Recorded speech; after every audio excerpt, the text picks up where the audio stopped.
नमस्कार, आप देख रहे हैं नेक्स्ट न्यूज पॉलिटिकल बाइट। मैं हूं आपके साथ आकाश त्रिवेदी। दिल्ली के मुख्यमंत्री अरविंद केजरीवाल की मुसीबतें लगातार बढ़ती नजर आ रही। बता दें कि जिस प्रकार से अरविंद केजरीवाल ने ईडी के समनों का जवाब नहीं दिया और उसके बाद अब क्राइम ब्रांच भी उनके दरवाजे तक पहुंच गई है।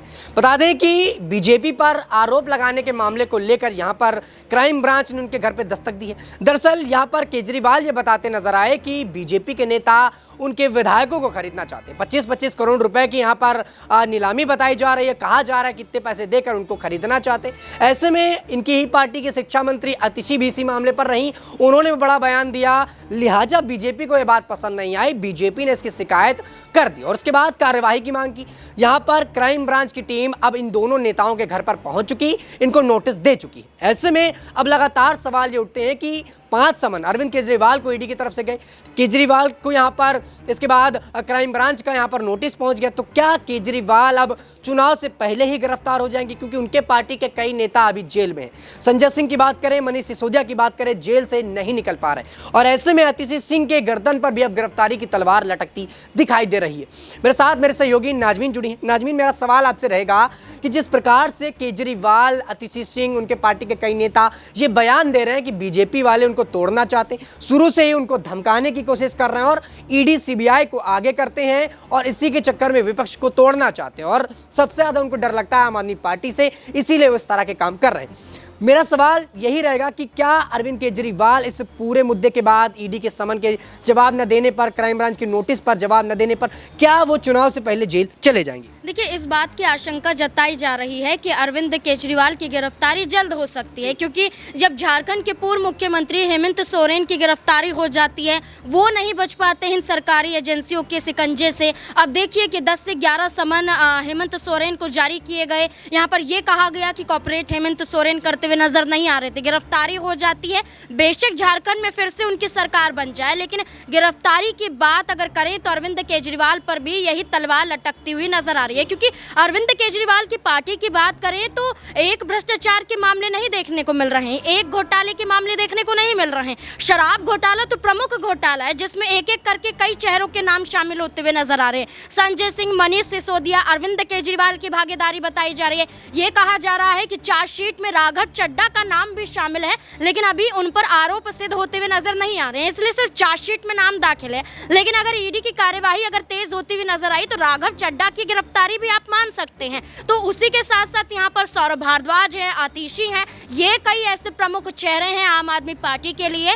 जो विधानसभा चुनाव, जो लोकसभा चुनाव में बड़ी जीत आम आदमी पार्टी को दिला सकते हैं। और भारतीय जनता पार्टी की बात करें, क्राइम ब्रांच यहाँ जो उनके घर पर नोटिस लेकर पहुंच जाती है। ईडी सीबीआई की बात करें तो कभी जल बोर्ड घोटाला देखने को मिलता है, कभी मोहल्ला क्लिनिक घोटाला देखने को मिलता है, कभी बस परिवहन घोटाला देखने को मिलता है, कभी शिक्षा मॉडल में घोटाला बता दिया जाता है। तो कई ऐसी योजनाएं जिसके भरोसे अरविंद केजरीवाल दूसरे राज्यों में जाकर ये भरोसा जनता को दिलाते हैं कि अगर आपने आम आदमी पार्टी को जिताया तो जो दिल्ली में हमने काम किया है वही काम और राज्यों में भी करते हुए नजर आएंगे। तो भारतीय जनता पार्टी जो यहाँ पर ये जानती हुई नजर आ रही है कि दिल्ली में एमसीडी का चुनाव भी वो हार जाते हैं, विधानसभा चुनाव जीत नहीं पाते हैं, तो लोकसभा चुनाव भी कहीं दिल्ली उनके हाथों से ना फिसलता हुआ नजर आए। जो कुछ आधा यहाँ पर केंद्र की बात की जाती है, गृह मंत्री अमित शाह का दबदबा यहाँ पर दिल्ली में देखने को मिलता है, पूरा पुलिस प्रशासन उनके अंडर आता है,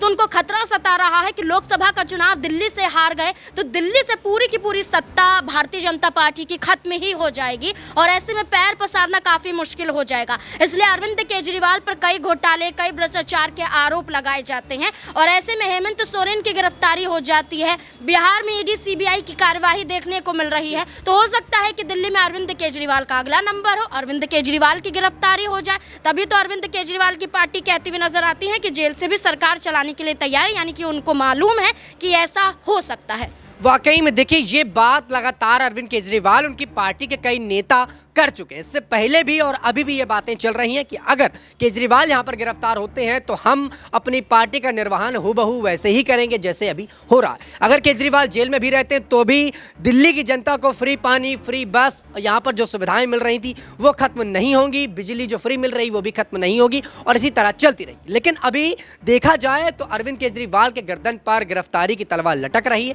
आतिशी के गर्दन पर लटक रही है। लेकिन लगातार सवाल ये खड़े होते हैं कि जो बड़े नेता हैं अगर वो सारे जेल चले जाएंगे तो आखिरकार बागडोर संभालेगा कौन? क्या उनकी पत्नी इस बागडोर को संभालेंगी?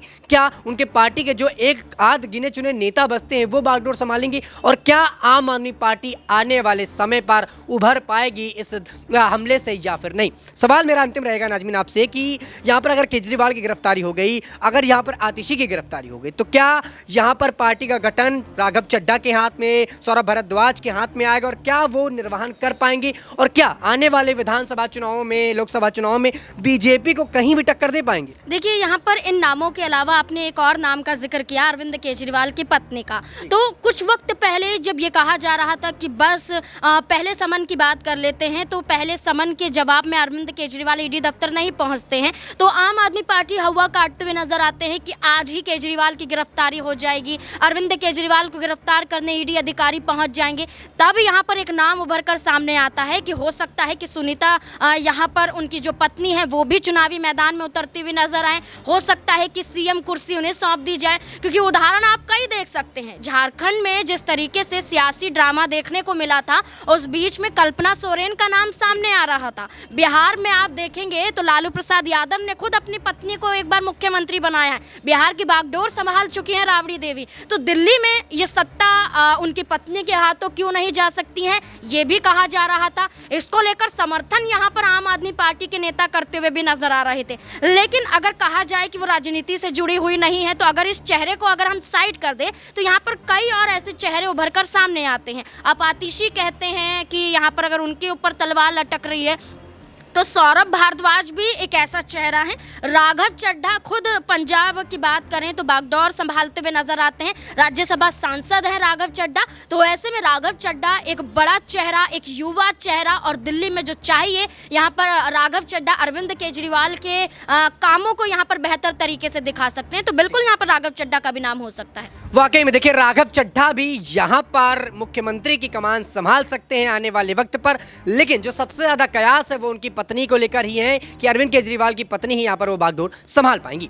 दर्शकों, अब देखना ये होगा कि अरविंद केजरीवाल क्या यहाँ पर ईडी, क्राइम ब्रांच जैसे जो लगातार शिकंजे उन पर कसे जा रहे हैं उससे उभर पाएंगे या फिर नहीं। और क्या केजरीवाल अगर जेल जाते हैं तो उनकी पार्टी का निर्वहन हुबहू वैसे हो पाएगा? और क्या लोकसभा चुनाव या आने वाले विधानसभा चुनाव में यहाँ पर बीजेपी या अन्य विपक्षी पार्टियों को आम आदमी पार्टी टक्कर दे पाएगी या फिर नहीं? इस पूरे मुद्दे पर आप अपनी क्या राय रखते हैं नीचे कमेंट सेक्शन में हमें जरूर बताइएगा। फिलहाल के लिए इतना ही। देश दुनिया की तमाम खबरों से जुड़े रहने के लिए आप देखते रहिए नेक्स्ट 9 न्यूज़ पॉलिटिकल।